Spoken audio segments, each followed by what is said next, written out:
그런데 이 베네수엘라가 수출하는 원유의 최대 수입국이 중국이라는 점. 80%를 수입하고 있습니다. 그러니까 이 부분도 저는 자꾸 생각하게 되더라고요. 자원 외교하는 거죠. 예. 자원 전쟁. 예. 또 그것 말고도 히토류가 10위라는 거 아니겠어요? 예. 지금 가장 고통받는 게 석유는 미국이 없어서의 문제가 아니고 예. 히토류가 없어서 지금 중국한테 한번 한 대 얻어맞았는데 그거를 이제 만회하기 위해서 이런 나라들을 석유는 당장에 대한 이익이지만 뒤에 또 히토류라는 게 감춰져 있기 때문에 이런 것들을 여러 가지 자원 예. 전쟁을 지금 벌이고 있는 거다 이렇게 볼 수 있고요. 예. 그리고 뒷배경은 중국에 타격을 주기 위한 거죠. 그러니까요. 예. 결과적으로 트럼프 대통령이 시진핑 주석 4월에 만나는데 이런 이 국제법적으로도 사실은 용납되기 어려운 그런 행동을 한 배경에는 중국을 향한 메시지. 저는 여기서 약간 제가 이제 가기 전에 조금 더 말씀드려서 예. 죄송한데요. 여기서 우리가 조금 조심해야 되는 예. 게 이제 중국의 영향에 있는 베네수엘라를 건드리면서 미중 패권이 더 격돌하고 갈등이 심화된다. 저는 그게 동의하지 않습니다. 왜냐하면 중국은 저는 지금 화장실 가서 웃는다고 생각합니다. 중국은. 왜냐? 자, 이렇게 중국과의 관계를 어떻게 유지해 나가느냐가 대단히 중요하다고 네 분 다 말씀을 해 주셨는데 이런 상황에서 미국이 베네수엘라의 대통령을 전격적으로 체포해서 미국으로 뭐 끌고 온 거죠. 끌고 와서 이제 법정에 세웠습니다. 그런데 백악관에서 예. 요즘 파포라고 하나요? 예. 저는 기절하는 줄 알았습니다. 예. 그거 보고 이거 그리고 저 사진의 배경이 또 트럼프 대통령이 한국 방문했을 때 그 김해 공항 그 시진핑 주석하고 아마 여기서 미중 정상이 만나지 않았습니까? 예, 맞 김해공항입니다. 김해공항. 이 배경은 맞는데 그리고 또 김해공항 배경으로 이 파포 이건 저희가 영어를 그대로 옮기긴 뭐한데 뜻은 어떤 뜻인가요? 까불면 다친답니다. 까불면 다친다. 예, 까불면 죽는다. 그냥 한 건데. 근데 이걸 또 뭐 마두로를 잡아가듯이 한국도 까불면 이재명 대통령을 한데 이렇게 보수해서 또 해석을 해요. 여기 김해공항 빼가지고 그건 전혀 아니고요. 예. 일단 충격적인 것은 이 백악관에서 욕설이 섞인 이거를 그냥 공식적인 인스타그램에 올렸다는 게 엄청난 거. 이거는 예를 들자면 이라크 전쟁을 하면서 그때 당시에 우리가 거의 첫 번째 미국의 그 무법적인 침략을 얘기했던 부시 아들 부시도 그 유엔 결의안이 날 때까지 8개월 기다립니다. 결국은 침략하지만 그래도 뭔가 명분을 갖추려고 노력했는데 이거 보세요. 아무것도 필요 없다는 거예요. 그냥 욕하면서 까불지 말라고 보내는 겁니다. 이게 충격적인 거죠. 예, 바로 이 부분을 시진핑 주석이 겨냥해서 올바른 선택, 올바른 지점에 서야 한다라고 이야기한 것 아닌가? 미국 트럼프 근데 대통령의 지금까지 바로 역사를 이런 모습 보면요, 보면서. 미국은 자기들이 잘한 것보다 미국보다 더 나쁜 나라에서 반사 이익을 받았는데 역설적으로 지금 중국은요. 미국의 행동에 의해서 중국이 올바르게 보이는 반사적 이익을 얻고 있어요. 국제사회에서. 미국이 그만큼 지금 망가지고 있는 거라고 저는 생각해요. 더군다나 베네수엘라 사진 트럼프 대통령이 그 이야기한 게 우상호 의원. 네. 베네수엘라 정부를 정상화하는 것보다 그 선거를 다시 하는 것보다 더 중요한 거는 석유 산업을 재건하는 것이다. 네. 노골적으로 이런 일을 벌인 그 근본적인 목적은 결국은 석유 확보였다는 걸 얘기한 것 아닙니까? 어떻습니까? 네, 뭐 거의 그렇습니다. 그러니까 명분은 마약 퇴치를 내세웠고요. 그래서 이제 미국 검찰이 기소를 했기 때문에 데리고 왔다 네. 이렇게 설명은 합니다만 그 이후에 여러 가지 행보를 봤을 때는 그냥 오로지 석유거든요. 예컨대 로드리게스 부통령 베네수엘라 매장량이 사우디보다 더 많다고. 전 세계 1위고 세계 17% 세계 전체 매장량의 17%. 와. 그런데 정작 생산량은 1%. 못 미치고요. 세계 예. 1%입니다. 네, 로드리게스 부통령을 미국이 그 차기 통치자로 지금 인정하고 이렇게 가져가려고 결과적으로 그렇게 됐어요. 가져가려고 하는 이유가 네. 로드리게스가 부통령하면서 재정장관까지 하면서 베네수엘라 석유 산업을 총괄을 했습니다. 그러니까 이 사람은 뭔가 다른 조치 없이 그대로 베네수엘라 석유 산업을 이 사람을 통해서 뭔가 이끌어 볼 수 있는 그러한 경험이 있는 사람이다라는 거죠. 그래서 마차도 같이 뭐 노벨 평화상 받은 사람 그런 사람들은 이거 지지 못 받을 거야라고 평가절하해버리고 로드리게스를 픽업한 거 아니냐 이렇게 지금 해석하는. 마차도가 아직 귀국을 안 했던 모양이던데 지금 이제 돌아가겠다고 기자들에게 이야기를 했는데 기대를 많이 했을 텐데 트럼프 대통령의 선택은 결국 마차도가 아니라 로드리게스 부통령이었다. 뭐 그렇게 이런 가고 건데요. 여기서 또 하나 눈길이 가는 대목이 베네수엘라 석유 생산량은 1%, 매장량은 17%. 그런데 이 베네수엘라가 수출하는 원유의 최대 수입국이 중국이라는 점. 80%를 수입하고 있습니다. 그러니까 이 부분도 저는 자꾸 생각하게 되더라고요. 자원 외교하는 거죠. 예. 자원 전쟁. 예. 또 그것 말고도 히토류가 10위라는 거 아니겠어요? 예. 지금 가장 고통받는 게 석유는 미국이 없어서의 문제가 아니고 예. 히토류가 없어서 지금 중국한테 한번 한 대 얻어맞았는데 그거를 이제 만회하기 위해서 이런 나라들을 석유는 당장에 대한 이익이지만 뒤에 또 히토류라는 게 감춰져 있기 때문에 이런 것들을 여러 가지 자원 예. 전쟁을 지금 벌이고 있는 거다 이렇게 볼 수 있고요. 예. 그리고 뒷배경은 중국에 타격을 주기 위한 거죠. 그러니까요. 예. 결과적으로 트럼프 대통령이 시진핑 주석 4월에 만나는데 이런 이 국제법적으로도 사실은 용납되기 어려운 그런 행동을 한 배경에는 중국을 향한 메시지. 저는 여기서 약간 제가 이제 가기 전에 조금 더 말씀드려서 예. 죄송한데요. 여기서 우리가 조금 조심해야 되는 예. 게 이제 중국의 영향력에 있는 베네수엘라를 건드리면서 미중 패권이 더 격돌하고 갈등이 심화된다. 저는 그게 동의하지 않습니다. 왜냐하면 중국은 저는 지금 화장실 가서 웃는다고 생각합니다. 중국은 왜냐? 지금 미국이 열어놓은 팬도라의 박스가 이제는 여기까지 하게 되면 이 미주 대륙 바깥에서 미국의 여유가 줄어들고요. 세력권이 줄어들고. 이른바 돈노주의. 그렇죠. 돈노주의고 NSS 그 국가안보전략에서 그걸 확인했고요. 지금 러시아도 저렇게 비판하지만 생각보다 강도가 약하고요. 러시아도 화장실에 가서 웃고 있다고 저는 생각을 해요. 그리고 트럼프가 뭐라 그랬냐면 우리 사이는 좋고 이제 당연히 그 질문을 했을 거 아닙니까? 중국 어떻게 하냐. 그러면 그게 아니라 지금 우리가 베네수엘라보다 훨씬 더 좋은 오일을 만들어 가지고 중국에 해주겠다. 우린 사이가 좋다. 예. 내년 4월에 걱정 없다. 이렇게 보는 거 보면 오히려 철저하게 이거는 우리는 건드리지 마라. 그래서 오히려 중국이 베네수엘라를 위해서 미국과 대결할 정도로 갈등을 일으키지 않기 때문에 오히려 여기는 오히려 물밑에서의 서로가 통하는 일종의 짬짬이가 있다. 저는 오히려 그렇게 생각해요. 지금 그 말씀 들으면서 저는 더 이 모골이 소연해지는 게 이게 국제 질서라고 하는 게 강대국은 저렇게 하나의 주권 국가를 자국 군대를 보내서 주권 국가의 대통령을 전격적으로 체포해서 미국으로 데리고 오고 그럼 그 나라는 정작 할 수 있는 게 없고 그리고 중국이나 러시아는 겉으로는 강력하게 비난하는 규탄하는 성명을 발표하면서도 지금 말씀하신 것처럼 뒤돌아서는 속으로 웃고 있다. 야 정말 이런 국제 질서 속에서 대한민국은 과연 어떻게 해야 되는 건지 하는 생각을 다시 한번 드는데요. 김진영 의원님 오늘 바쁘신데도 와주셔서 감사합니다. 좀 먼저 일어나셔야 된다고 해서 여기서 인사드리겠습니다. 말씀 잘 들었습니다. 자, 김진영 의원 이야기를 들었는데 교수님 어떻습니까? 미국이 중국에 던지는 메시지. 이 상황이 일어난 다음에 시진핑 주석이 이재명 대통령을 만난 것 아니겠어요? 네. 그 이야기도 혹시 오고 갔을까요? 어떻게 보십니까? 이건 우리가 추론의 영역인데 이거는 브리핑에 나오지 않았던 부분인데 말이죠. 직접적으로 언급은 안 했을 걸로 저는 봅니다. 왜 그러냐면 이제 중국 최고 지도자의 그 언급들은 사전에 다 잘 준비된 그것을 넘어서서 자유롭게 얘기하는 시진핑도 그런 그 정도 수준까지는 네. 스타일 아니기 때문에 그렇게는 생각지 않는데 대신 아까 올바른 역사의 그 편에 서라 거기에 다 담겨 있는 거죠. 그리고 이제 아까 김준영 의원께서 말씀하신 것처럼 사실은 지금 트럼프가 구상하는 세계 질서는 그 강대국들이 이제 서로 그 타협과 교섭에서 자신의 영향력을 이제 확보하는. 예. 그렇게 되면 미국은 이번에 NSS에서도 나왔듯이 미국 본토와 미주 대륙. 네, 거기에는 이제 자신들이 이제 가장 집중해야 될 영역이고 그렇게 된다면 이제 러시아는 그 동구라든가 그 우크라이나라든가 여기에 이제 그 자신의 우선권을 주는 거죠. 그러면 중국은 가만히 역으로 생각해 보면 동아시아 예. 그리고 그 안에는 이제 대만이 들어가 있고 예. 나쁘지 않은 셈법인 예. 거죠.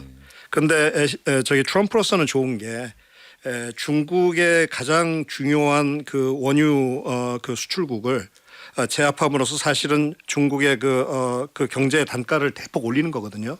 이거는 그 알게 모르게 그 나비 효과를 가져와서 그 중국에 상당한 타격을 줄 수도 있는 상황이고. 그럼 부연 설명이 좀 필요해 보입니다.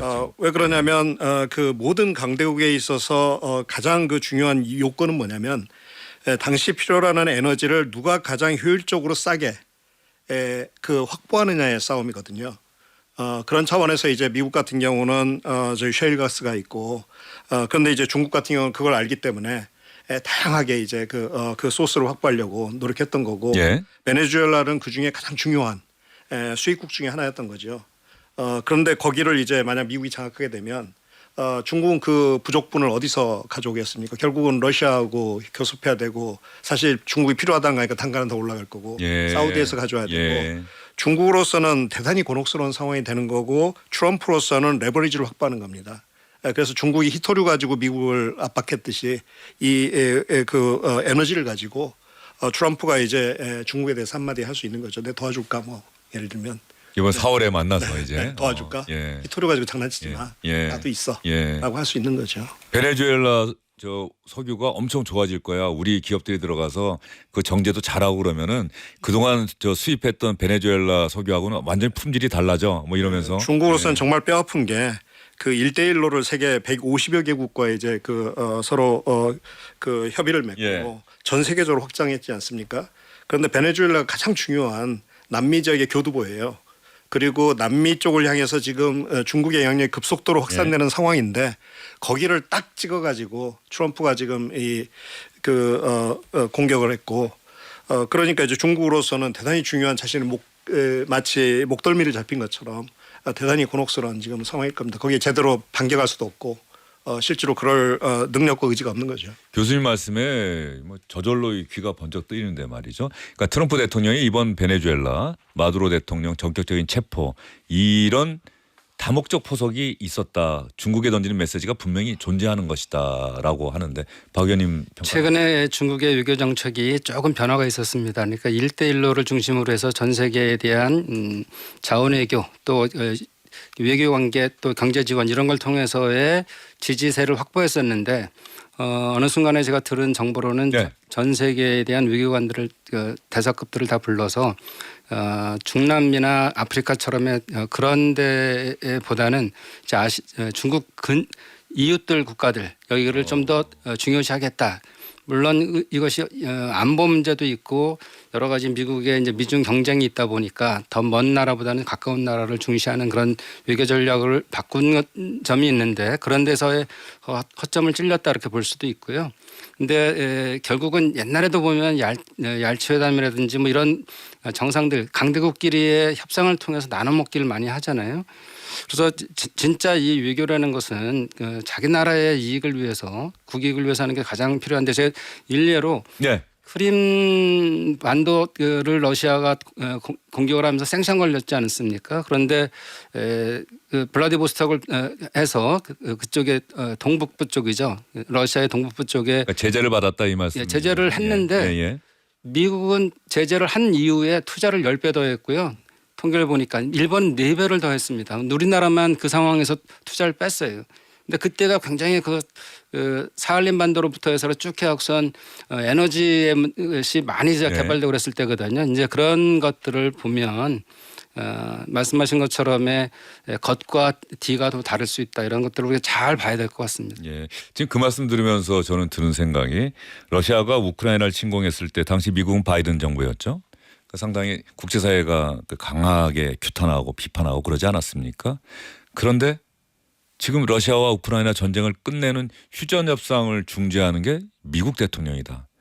나는 푸틴하고 언제든지 통화 가능하고 젤렌스키 우크라이나 대통령은 보면은 정말 빈번하게 미국을 가서 워싱턴에 가서 트럼프 대통령을 또 말하라고 가서 만나고 말이죠. 이게 너무나도 좀 무서운 일인 것 같다. 한때는 미국이 강력하게 규탄한 나라였는데 지금 미국이 그 상황에서 중재하고 휴전을 중재하고 있고 그 트럼프 대통령 그 상황에서 뭔가 이득을 얻어내려고 하고 있고 근데 우리 이전 정부 윤석열 정부에서는 러시아를 강력하게 규탄하면서 러시아와의 관계를 사실상 거의 단절되다시피 하지 않았습니까? 근데 정부가 바뀌어버리니까 이제 우리 어떻게 하지? 이재명 정부는 또 어떻게 해야 되지? 러시아와의 관계는 또 어떻게 해야 되지? 뭐 이런 고민까지 지금 확장되는 건 아니겠어요? 그래서 러시아에 대한 문제는 대통령께서 북극 항로 이것부터 말씀하셨잖아요. 그래서 경제적으로는 연결돼야 된다. 그래서 저희가 또 북극에 가보니까 에너지 개발을 엄청 하고 있고 지금 아마도 중국이 김준영 우리 의원님 말씀하신 것처럼 에너지에 대한 걸 러시아에 의존할 수밖에 없을 거예요. 많이 지금 상황이 이렇게 되면. 그런데 지금 북방 항로를 누가 먹느냐에 따라 전 세계 패권이 달라질 수 있잖아요. 그래서 지금 그린란드를 비롯해서 땅 내놔라 우리가 사겠다 뭐 이런 얘기하고 덴마크는 좀 반발하고 있는데 트럼프 대통령이 예, 트럼프가 그렇게 하고 있죠. 그러니까 이런 문제까지를 포함해서 사실은 우크라이나에 대한 연민은 있지만 또 러시아를 포기할 수는 없는 거잖아요. 네. 안보를 위해서도 그렇습니다. 안보를 아까 말씀드린 것처럼 북한과 너무 가까이 돼 있기 때문에 푸틴에게 우리도 굉장히 한국을 중시하더라고요. 지난번에 우원식 의장 갔을 때 봐도 굉장히 웃으면서 자기네들이 어떻게 했으면 좋겠냐.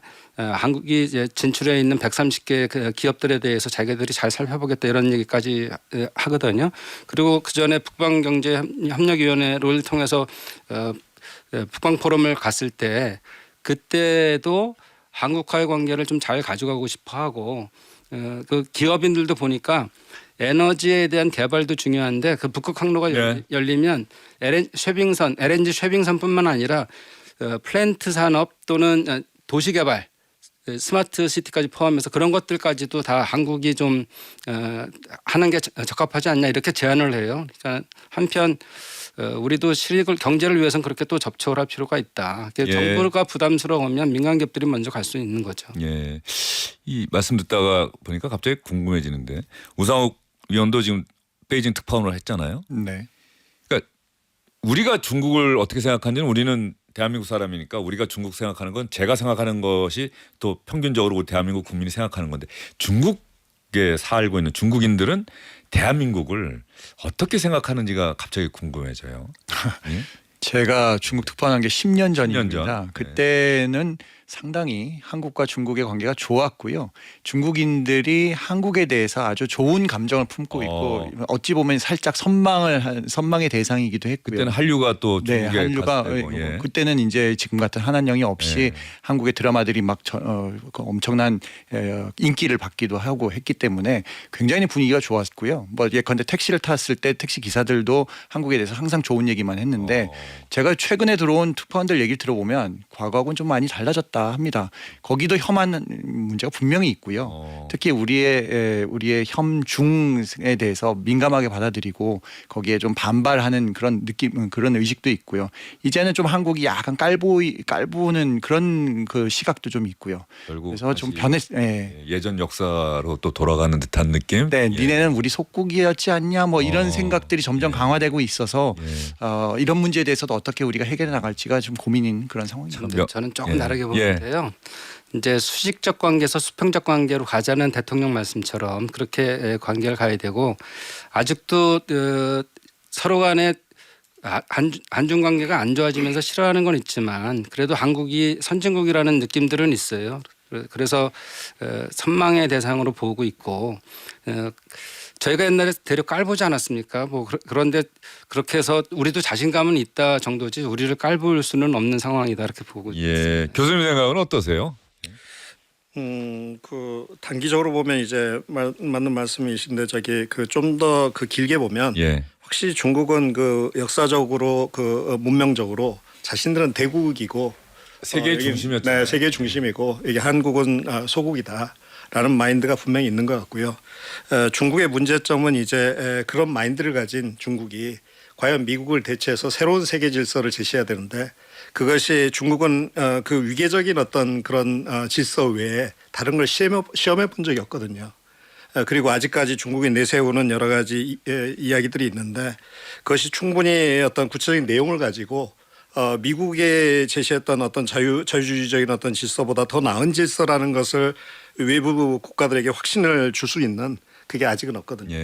그리고 또 하나는 과거 미국 같은 경우는 이제 미소 냉전 속에서도 서로 우리가 좀 더 안정적인 관계를 예측할 수 있었던 게 상호 취약성을 전제로 해서 그 미소 관계를 그러니까 서로 그 방어할 수 있는 그 무기 체계를 없애버리는 ABM 트리티 같은 그게 있었거든요. 그런데 중국은 지금 군사, 외교, 그다음에 경제 모든 방면에서 거의 완벽한 구조로 예. 자기 완결적인 구조로 지금 가고 있어요. 그게 무섭다는 거죠. 그렇기 때문에 이제 중국에게 새로운 질서가 기존에 너희가 했던 그 위계적인 질서를 넘어서서 어떤 질서를 과연 우리에게 제시할 수 있는가라는 질문을 우리가 끊임없이 해야 되는데 아직 중국도 충분한 거기에 대한 답은 못 내놓고 있는 것 같아요. 예, 교수님 말씀 들으면서 냉정과 열정 사이라고 하는 뭐 소설이나 영화도 있었습니다만 외교라고 하는 게 그야말로 냉정과 열정 사이 그 어딘가에 가장 합리적이고 이성적인 부분을 찾아야 되는 것 같다 이런 생각이 좀 들고요. 박 의원님 나오셨으니까 지금 민주당 상황이 상당히 복잡하게 전개되고 있고 박지원 의원은 김병기 전 원내대표 탈당하시라 눈물로 호소한다. 정청래 대표도 결단해라. 이렇게 이야기하고 있는데 지금 원내대표 출마 선언하셨잖아요. 예. 예, 이거 어떻게 이 문제 풀어야 된다고 생각하세요? 윤리심판원에 지금 제소가 돼 있어요. 12일에 예, 열린다고 하죠. 지도부가 빨리 그 제소를 했고 지금 심사 중에 있습니다. 조사 중에 있습니다. 예, 본인은 뭐 억울하다는 거잖아요. 본인이 그 여러 사람들이 제명은 당할지라도 탈당은 안 하겠다 이렇게 했는데 나갔다 무죄를 증명하고 들어오면 되는 거 아니냐 이렇게 했는데 본인 생각에는 정치를 더하는 것보다도 자기 억울함을 얘기하는 게 맞다고 생각하는 것 같아요. 그래서 이제 12일이니까 소명을 하고 그 소명에 대한 책임까지도 져야 되는 거죠. 그래서 뭐 여러 가지의 지금 의혹이 있는데 그 중에서의 나머지 의혹들은 차치하고라도 지금 공천 헌금에 대한 문제 그리고 또 카드에 대한 문제 이런 예. 것들에 대한 소명은 들어볼 필요가 있다고 저는 생각합니다. 아 그래요? 박지원 의원처럼 12일까지 너무 길다. 정청래 대표 때로는 잔인한 리더십으로 조직을 살려야 한다. 정청래 대표의 결단을 촉구한다. 탈당 안 하면 탈당시키라는 얘기 같은데. 아니 그 윤리심판원이 예. 공식 기구잖아요. 거기에 제소시켜놓고 그거를 뛰어넘어서 당 대표가 마음대로 하는 거는 민주주의 절차가 아니라고 생각하는 거죠. 그래서 이것이 재판 과정도 그렇지만 양쪽의 얘기를 들어보고 판단하는 게 그 재판의 역할 아니겠어요? 윤리심판원이 있고 다만 이것에 대한 문제들은 윤리심판원이 조사하고 나면 빨리 그 내용을 듣고 당에서는 결정을 빨리 할 수 있습니다. 알겠습니다. 여기까지 듣도록 하겠습니다. 오늘 정말 세 분 말씀 잘 들었습니다. 특히 교수님 말씀 아주 인상적이었습니다. 잘 들었습니다. 수고 많으셨습니다. 주영진의 뉴스 직격 오늘은 여기까지입니다. 고맙습니다.